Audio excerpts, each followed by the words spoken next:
कस्ता कुराहरूमा चाहिँ कति लजिक लगाउने, कति इमोसन्स युज गर्ने भन्ने कुराहरू चाहिँ यहाँ डिटरमाइन गर्नुपर्ने हुन्छ है। अब जस्तै एउटा दुईटा उदाहरणको रूपमा प्रस्तुत हुनुपर्दा जस्तै रिलेसनसिपमा चाहिँ के हुन्छ भने रिलेसनसिपमा लजिक कम तर इमोसन्स अलिकति ज्यादा हुनुपर्ने हुन्छ।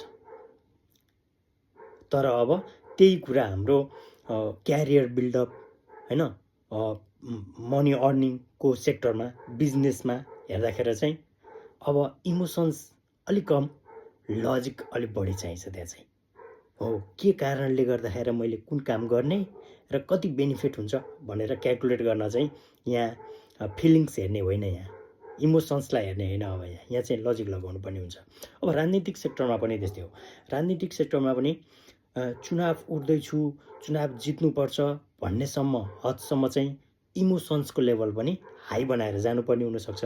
किनभने भोटर भनेको त इमोसन्सले उनीहरूको मन जित्नु छ नि त हैन। इमोसन्स बढी हाबी गर्नुपर्ने हुन्छ भने अब जब चुनाव जितिसकेपछि जब सरकार सञ्चालनमा पुगेला, संसदमा पुगिसकेपछि त्यहाँ इमोसन्स हेरेर हुँदैन। अब त्यहाँ लजिक हेर्नुपर्छ, त्यहाँ कारण हेर्नुपर्छ।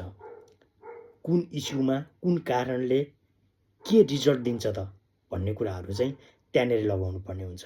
भने अब यहाँ रिलेसनसिपमा हाम्रो कस्तो हुन्छ भने रिलेसनसिपमा इमोसन्स 70% लगाइयो भने लजिक 30% लगाउनु पर्ने सिचुएसन आयो।